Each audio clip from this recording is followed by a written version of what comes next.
Hi, welcome back to my story time with Nana. I have a whole new story for you this week. I hope you enjoy it. It's a new story about another kid getting a job.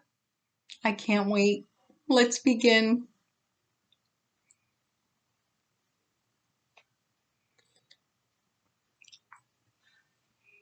Danny gets a job.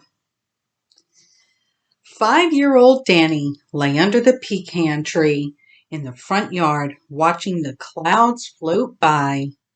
He thought, that one looks like a dog.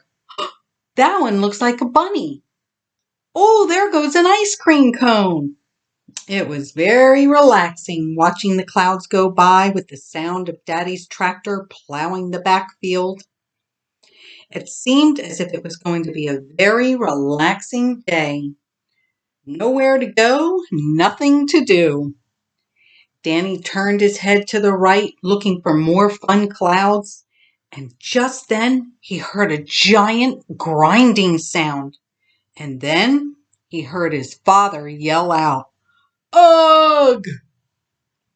Danny lifted up on his elbows, shaded his eyes, and looked out towards the field.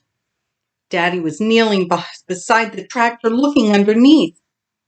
Danny got up and brushed off his pants and started walking out to the field. The children weren't allowed in the field if Daddy was plowing or working the field with the tractor, but the tractor was stopped. And Daddy was now standing behind the tractor, scratching his head. "Hey, Daddy!" Danny yelled from the edge of the field. "Is something wrong?" "I'll say there is," he answered. "Come over. Maybe you can help." Danny ran across the field to his father. "What happened?" "Well, the chisel plow disengaged from the hitch," Daddy told him. "Look." He pointed to the plow laying in the field 20 feet behind the tractor. "Oh, no! How are you going to plow the field?" Danny asked. "I heard Mommy talking about getting everything planted tomorrow." "I suppose I'll have to get it repaired," Daddy answered, rubbing his beard. I have an idea. How about you and I try to repair it ourselves?" "You need my help?" "Yeah, I suppose I do," Daddy told him. "Today, you have a job as a junior mechanic. How does that sound?" "That sounds great," Danny answered. "What's a junior mechanic?" "Well, it's mechanic in training," Daddy told him. "Now, the first thing we need to figure out is what is actually wrong, and then we'll find a solution." "Do we need tools?"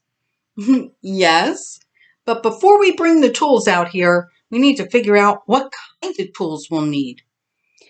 Danny and his father walked around to the back of the tractor. Daddy tilted his head, rubbed his beard. Danny tilted his head, rubbed his chin. Daddy squatted down and looked under the back of the tractor.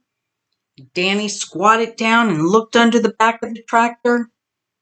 Daddy took off his glasses and cleaned them on his shirt. Danny didn't wear glasses, but he pretended to clean his glasses on his shirt. Daddy stood up and put his hands on his hips and shook his head. Danny did the same. "Well, we definitely lost the hitch pin." "Is that bad, Daddy?" "Well, it is if you want to finish plowing the field, and I want to finish plowing the field, that's for sure. Let's take a walk back to the chisel plow, see what we can see." So Danny and Daddy took the walk back to the plow. "Well, if that don't beat all," Daddy said, scratching his head again. He picked up a chain and held it up for Danny to see. "Not only did I lose the hitch pin, I also broke the chain." "Should we look for the hitch pin?" Danny asked. "Well, I suppose we could," he answered, "but I don't think it's going to be much use to us. I'm thinking the pin came out. Maybe it snapped. Took a while for that chain to break. We could be looking for a long while. Let's walk over to the tool shed now that we know what we need. Can I carry the chain for you, Daddy? Danny asked. Sure, buddy. Daddy handed him the chain and ruffled his hair. They walked towards the tool shed together, the sun shining down on them, making a small shadow. Danny knew this meant it was close to lunchtime, but he wasn't hungry right now. He was too busy thinking about his job as a junior mechanic. Daddy opened the door to the tool shed and ushered Danny inside.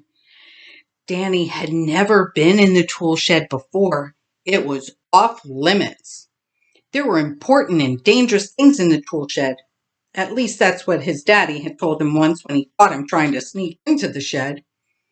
Don't go in the tool shed, Danny, without me or your mother. There are some dangerous things in there. You could get hurt, his father had told him.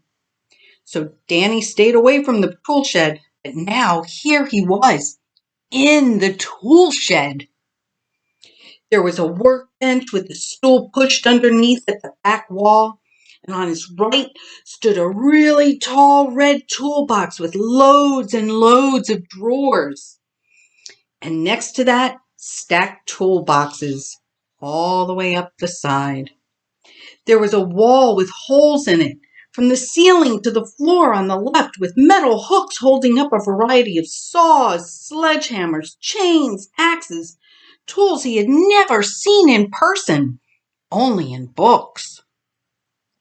Wow, look at all these tools, Danny cried out. You can look, but I don't want you to touch anything without asking first. Come on back to the workbench. The workbench had a shelf above it with jars of nuts and bolts and nails hanging down below it. How do you get the nails out of the jars? Danny asked. Oh, that's my favorite part of the tool shed. Watch this, Daddy said, twisting the jar off the bottom of the shelf. See? I took an ordinary jar and screwed the lid into the bottom of the shelf, and now all we have to do is fill the jar with the small items like different kinds of nails and nuts and bolts and screw the jar and the lid right back on. Cool, Danny exclaimed. Okay, Danny, let's figure out what we're going to need to get the plow back on the tractor.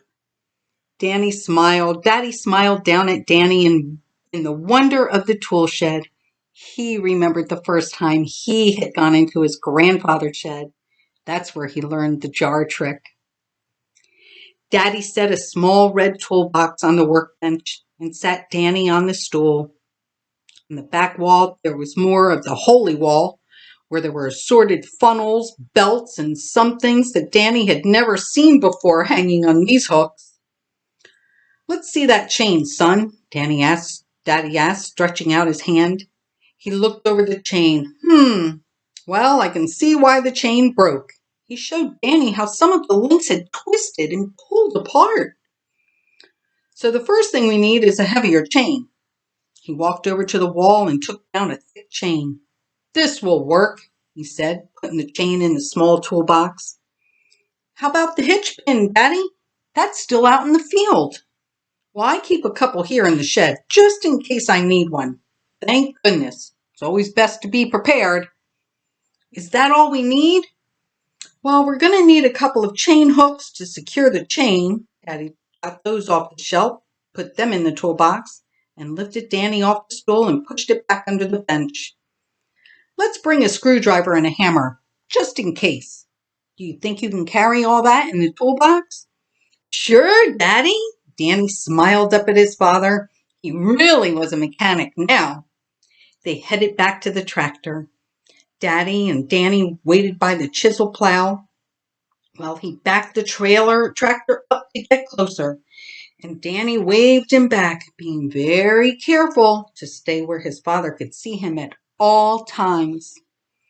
When Daddy got close enough, Danny gave him the whoa sign, holding up both hands. Daddy cut off the engine, and then they began getting everything lined up. Daddy lifted up the chisel plow and had Danny tell him when the holes lined up. Go ahead, push the hitch pin down inside now. Danny slid the pin in, but it wouldn't go all the way. Daddy jiggled the hitch to see if that would help, but it was still sticking just a bit. Get your hammer, Danny. Give the pin a little tap. Danny tapped the top of the pin and it slipped right down. And then his father showed him how to secure the pin, holding the small chain from the top to the bottom. And he showed Danny how to wrap the chain from the hitch to the chisel plow. You need to make sure there's a little give for turning, but not too much. You don't want it to drag. Danny and his father stood back and admired their handiwork. Both had their hands on their hips. Well, this is a great job, he said. Hey, boys, Mommy yelled from the edge of the field. How about some lunch? She held up a box. What do you say, son? Did you work up an appetite? Yes, sir, Danny said. Well, go on. Go get our lunch from the boss. Danny ran to his mother. He excitedly told her that he was working as a mechanic and thanked her for making their lunch, and then ran back to his father with his box lunch. Daddy and Danny sat in the shade beside the tractor and ate their lunch of bologna and mayonnaise sandwiches, potato chips, and apple wedges. Mommy had put 2 bottles of water each for them. Thanks for your help today, Danny, Daddy said. You did a great job. As a matter of fact, I'm going to let you keep that toolbox. Really, Daddy? Yep. Now eat up. You need to build up some muscle. Next time you may have to lift the hitch for me. Danny took a big bite of his sandwich. It was the best lunch he had ever eaten. Well, the best lunch he had ever eaten in the field, in the sun, with his daddy on his first day as a junior mechanic. The end. Wow. I'll bet there's lots of times that your parents ask you for help and you get to be on the job with them.